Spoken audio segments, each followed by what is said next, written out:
Bonsoir, Monsieur le Président. C'est le site d'information lateranga.info qui est venu vous rendre visite dans le cadre d'une émission qui s'appelle Au cœur de la cité. Et dans cette émission, nous allons parler de l'actualité politique, puisque vous venez de l'intérieur du pays, où vous faisiez au moins 2 mois de tournée politique. Qu'est-ce qu'on peut s'attendre après 2 mois à l'intérieur du pays pour votre parti LDR-ISL? Je voudrais d'abord vous remercier de l'occasion que vous nous donnez pour parler un peu de cette tournée que nous venons d'effectuer à l'intérieur du Sénégal. Ce n'est pas la première tournée depuis que nous avons obtenu notre récépissé le 21 septembre 2016. Nous avons d'abord été à Touba, ensuite dans les départements de Kaolack, de Nioro, de Guinguinéo, de Gossas, de Kaffrine, de Birkilane et de Malem Hodar. Depuis le 5 janvier, nous avons parcouru les départements de Koumpentoum, Koungheul, Tambacounda, Goudiri, Vélingara, Kolda, Sédhiou, Bounkiling et Goudomp.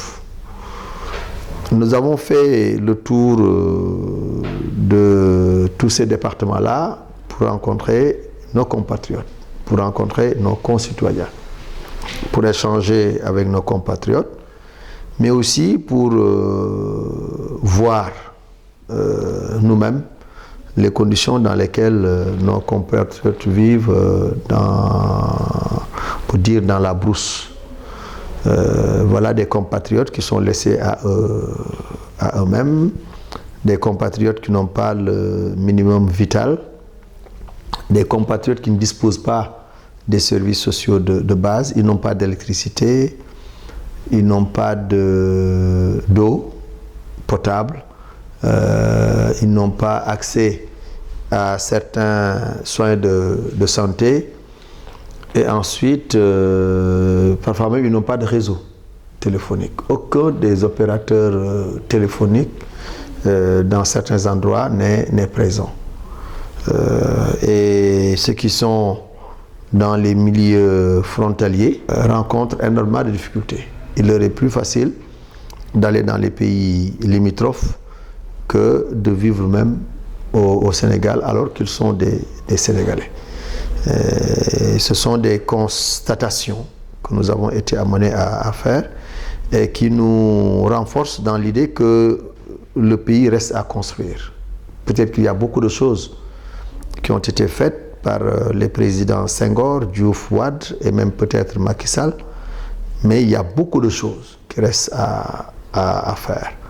Et nous qui avons eu la chance de vivre avec ces populations-là leur souffrance, nous sommes revenus à Dakar, le cœur gros, le cœur plus ou moins meurtri, et de constater qu'une bonne partie de nos concitoyens sont encore dans des difficultés. Et parfois même, ils rencontrent des problèmes faciles à régler. Voilà des populations qui sont prêtes à se cotiser pour faire un collège d'enseignement moyen, mais qui ne disposent pas de professeurs. Nous avons rencontré un tel cas à Karsia. Nous avons été à N'Djamanouta, dans le Médina Yoro Fula. Nous avons été à Saratou, dans toujours le Médina Yoro Fula, à Sambardé, dans le Médina Yoro Fula, où les gens nous disent nous n'avons pas de réseau. Il est plus facile. Et ironie du sort, dans un village, on nous a donné, pour les joindre, ils nous ont donné des numéros gambiens pour les joindre. C'est quand même difficile. Donc, il faut s'attendre à, bien entendu, à une meilleure prise en charge de nos compatriotes vivant dans les communes périphériques, dans les départements périphériques et dans les régions périphériques, et une meilleure prise en compte donc de leur situation dans le cadre de l'élaboration de notre projet de société, dans le cadre de l'élaboration de notre programme de gouvernement. Parce qu'encore une fois, on ne peut pas avoir la prétention de diriger un pays si on ne va pas à la rencontre des populations, si on ne va pas à l'intérieur du pays et si on ne touche pas du doigt les réalités quotidiennes auxquelles certains de nos compatriotes sont confrontés. Voilà des populations qui n'ont pas du bon pain. Ils sont encore ils font leur pain avec le système traditionnel. Voilà des populations, pour avoir certaines marchandises, sont obligés d'attendre le commerçant qui est sur son vélo et qui doit passer au village à des jours bien déterminés pour vendre du sucre, pour vendre du pain, pour vendre des habits. Voilà des gens qui, quand ils voient, qui n'ont jamais vu une route bitumée, hein, alors que ce sont des gens qui appartiennent au Sénégal, qui sont des Sénégalais.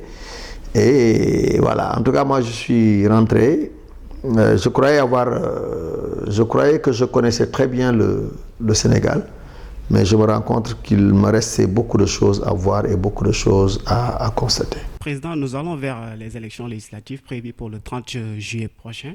Et est-ce qu'on peut savoir exactement qu'est-ce que votre parti LDR-ISL va proposer aux Sénégalais? Nous allons créer un comité de rédaction de notre profession de foi que nous allons présenter aux Sénégalais à l'occasion des élections législatives. Pour le moment, il y a beaucoup d'idées qui sont en l'air, mais comme les idées ne sont pas encore consignées, comme les idées ne sont pas encore discutées, et comme vous le savez, nous sommes dans le cadre d'un parti démocratique, dans le cadre d'un parti où le débat est libre, dans le cadre d'un parti où ce n'est pas seulement une personne qui dirige, mais que tout le monde participe à la gestion du parti. Nous ne pouvons pas vous faire pour le moment de révélations concernant le contenu de notre profession de foi, mais sachez que nous allons le plus proche possible coller aux préoccupations des Sénégalais et aux demandes les plus pressantes du peuple sénégalais et de tous les segments du peuple sénégalais. Ok, pour les législatives, nous avons constaté qu'il y a eu une augmentation de 15 députés du nombre qui passe de 150 à 165. Qu'est-ce que vous pensez de cette augmentation? C'est inadmissible d'augmenter le nombre de députés de 150 à 165. Nous sommes dans un pays pauvre, dans un pays endetté. Et aujourd'hui, beaucoup de Sénégalais, légitimement, se posent des questions sur l'utilité même de l'Assemblée nationale. Dans un pays où nous avons un présidentialisme fort, où le président de la République régit le pouvoir exécutif, le pouvoir législatif et parfois même le pouvoir judiciaire. Donc dans un tel pays, augmenter le nombre de députés peut paraître comme du gaspillage. Et je crois que je ne suis pas loin de penser comme eux. On aurait pu se contenter de 150 députés. Maintenant, cela ne veut pas dire que nous sommes contre des députés dédiés aux Sénégalais de l'extérieur. Les Sénégalais de l'extérieur, compte tenu de leur nombre, compte tenu aussi de leur rôle dans l'économie sénégalaise, méritent qu'on leur affecte des députés. Mais on aurait pu tirer le quota des députés du Sénégal extérieur sur les 150 députés existants. Si nous voulons offrir 15 députés à la diaspora, mais on n'avait qu'à les prendre des 150 déjà existants. Mais prétexter de cela pour augmenter le nombre de députés, je crois que c'est pour chercher à caser de la clientèle politique. Et en ce qui nous concerne, nous ne sommes pas d'accord sur l'augmentation du nombre de députés. Donc, vous dites que vous n'êtes pas d'accord sur l'augmentation du nombre de députés passant à 165. Actuellement, l'opposition, vos camarades, récusent le ministre de l'Intérieur. Est-ce qu'on peut avoir votre avis par rapport à ça? Mon avis est celui de notre parti. La personne du ministre de l'Intérieur ne peut pas constituer un obstacle à la victoire de l'opposition aux prochaines élections législatives. La personne de ministre de l'Intérieur ne peut pas empêcher la défaite de Macky Sall en 2019 si les Sénégalais le souhaitent. Moi, je ne me focalise pas sur la personne du ministre de l'Intérieur. Je considère que nous avons un système qui est là. Maintenant, il faut veiller pour que le système soit transparent. Il faut veiller, par exemple, pour que les opérations d'inscription sur les listes électorales soient transparentes, soient équitables et qu'on puisse accorder les mêmes faveurs à l'ensemble de nos concitoyens, ce qui ne semble pas être le cas. Nous avons constaté dans certains départements un parti pris. Nous avons constaté dans certains départements un favoritisme destiné à certains villages, destiné à certaines localités qui sont supposées être des localités favorables au parti au pouvoir. Je crois que ce sont ces déséquilibres-là qu'il faut corriger. Mais moi, je ne pense pas que l'opposition doit aller à l'aventure. Demander une personnalité indépendante, nous sommes au Sénégal. Est-ce qu'il est possible d'avoir une personnalité indépendante? Est-ce qu'il est possible que cette personnalité, même si elle est indépendante, qu'elle puisse disposer dans chaque département du Sénégal 45 personnalités indépendantes? Est-ce que ces 45 personnalités indépendantes-là peuvent se dédoubler au niveau des communes pour qu'on trouve plus de 665 ou près de 700 personnalités indépendantes. Il faut faire attention. Nous pouvons tomber sur des gens soi-disant indépendants, mais qui sont avec le régime et qui peuvent parfaitement perturber les élections dans les différentes localités. Alors qu'aujourd'hui, nous avons l'habitude de travailler avec les préfets, nous avons l'habitude de travailler avec les sous-préfets, nous savons ce qu'ils font pour soutenir le régime en place, mais nous savons aussi ce qu'ils ne peuvent pas faire pour soutenir les régimes en place. Donc, faisons très très attention sur ces personnalités dites indépendantes. D'accord. Donc, nous allons avancer un peu. Ce matin, l'ancien ministre Djibo Leyti Ka a fait une déclaration faisant état de la suppression de la liste nationale. Qu'est-ce que vous pensez de cette proposition? Bon, je crois qu'on ne peut pas proposer la suppression de la liste nationale et s'en arrêter là. Si on supprime la liste nationale, il faut aussi supprimer les listes majoritaires départementales. Et en arriver à un autre mode de scrutin.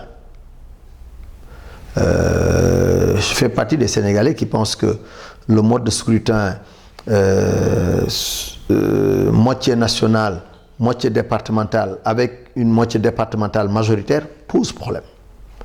Il faudra peut-être introduire le deuxième tour pour les listes départementales. Et mieux, il faudra peut-être instaurer une proportionnelle intégrale au niveau des listes départementales. Donc, il faut en même temps supprimer et la liste nationale et les listes majoritaires départementales pour en arriver peut-être à une proportionnelle intégrale au niveau départemental. Cela veut dire quoi? Nous avons 7 députés à élire dans le département de Dakar, qu'on ne puisse pas faire du raougadou, mais que les 7 députés puissent être répartis après, selon les suffrages obtenus par les différentes listes qui étaient en compétition au niveau de Dakar. Si tel est le sens de la proposition, il n'y a pas de problème. Mais s'il faut supprimer la liste nationale et ensuite maintenir les listes majoritaires pour que les 165 députés soient élus sur les listes majoritaires, cela va de soi que ce serait inacceptable. Monsieur le ministre, est-ce qu'on peut s'attendre pour les législatives du mois de juillet prochain, s'attendre à une coalition de votre parti? Oui, nous n'excluons rien. Nous sommes pour l'unité la plus large possible de l'opposition pour aller aux élections législatives. Mais il faudrait qu'on en discute, il faudrait qu'on s'entende. Si nous nous entendons, il n'y a aucun problème. Mais si tel n'est pas le cas, LDR-ISL ira sous sa propre bannière aux élections législatives ou alors travaillera ou travaillerait avec des partis qui accepteraient d'aller ensemble avec lui aux prochaines élections législatives. Donc, nous sommes preneurs pour une coalition très large de l'opposition si nous tombons d'accord sur des critères objectifs pour pouvoir mettre en place cette liste-là. Si tel n'est pas le cas, nous sommes preneurs d'une coalition plus ou moins moyenne, avec certaines formations politiques avec lesquelles peut-être nous pouvons nous entendre. Maintenant, si nous ne parvenons pas à réaliser de coalition, LDR-ISL est prêt à aller seul et sous sa propre bannière aux prochaines élections législatives. Voilà, donc on avance un peu parce que ce matin, il y a un entretien dans la presse qui a fait au moins écho de certains membres du parti au pouvoir critiquant au moins les gens de l'opposition. Pour eux, ils pensent que ces derniers, ils font des attaques personnelles sans aucune proposition crédible. En tout cas, LDR-ISL n'en fait pas partie. Les responsables de LDR-ISL aussi n'en font pas partie. Parce que chez nous, nous ne faisons pas d'attaque personnelle. Nous ne sommes pas pour un débat de bas étage. Nous ne sommes pas pour un débat de caniveau. Nous sommes pour un débat relevé, un débat programmatique, un débat d'idées. Et nous nous inscrivons dans cette dynamique. Donc il faudrait que les partisans du pouvoir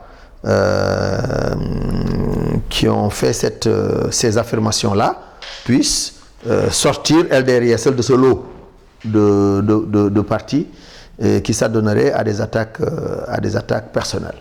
En tout état de cause, nous pensons que le débat politique dans notre pays doit être relevé. Nous devons nous critiquer l'action gouvernementale, critiquer les programmes gouvernementaux parce que nous sommes de l'opposition, mais ne pas en faire des débats crypto-personnels ou des débats plus ou moins personnalisés. Voilà, donc monsieur le Président, pour les élections présidentielles de 2019, est-ce qu'on peut déjà s'attendre au syndrome de Macky Sall, puisque vous venez de l'intérieur du pays, puisque le président avait fait une tournée avant 2012 pour s'installer d'abord. Est-ce qu'on peut s'attendre à ce syndrome même pour 2019? Nous n'en sommes pas encore en 2019. Pour le moment, ce qui est en ligne de mire, ce sont les élections législatives de 2017. Attendons de voir le nombre d'électeurs que nous aurons, le nombre de voix que nous aurons, l'impact de cette tournée ou l'impact de notre message sur les populations sénégalaises pour pouvoir envisager l'avenir. D'accord. Récemment, le Sénégal a connu un revers avec la défaite du professeur Abdoulaye Bathily à la Commission de l'Union africaine. Qu'est-ce que vous pensez de cette revers diplomatique du Sénégal? Le Sénégal doit en tirer des enseignements. Le Sénégal doit revoir sa politique, surtout vis-à-vis des pays africains. Le Sénégal doit revoir son approche vis-à-vis des pays africains. Est-ce que, comment le Sénégal est perçu par les autres Africains? Je crois qu'il faudrait que cette introspection-là soit faite par les autorités sénégalaises. Cette défaite est tellement lourde qu'on ne peut pas la passer par perte et profit. Il faut des analyses profondes. Il faudrait que le Sénégal se repositionne sur le plan africain et revoie sa copie en matière de diplomatie. Sinon, nous avons perdu l'Union africaine. Demain, nous allons perdre d'autres postes. Et ce serait extrêmement grave. Je crois que, quelque part, les nouvelles autorités doivent se rendre compte qu'il reste beaucoup de choses à faire dans le cadre de la gestion des affaires de l'international. Voilà, donc merci beaucoup, monsieur le Président Modou Diagne Fada. Je rappelle que vous êtes le président du parti LDR-ISL. Donc je vous remercie, c'est le site d'information lateranga.info. Je vous remercie vous aussi et vous félicite de cette belle initiative et j'espère que les internautes vont apprécier cette interview et cela nous permettra de mieux avancer la prochaine fois. Voilà, merci beaucoup. Merci à vous.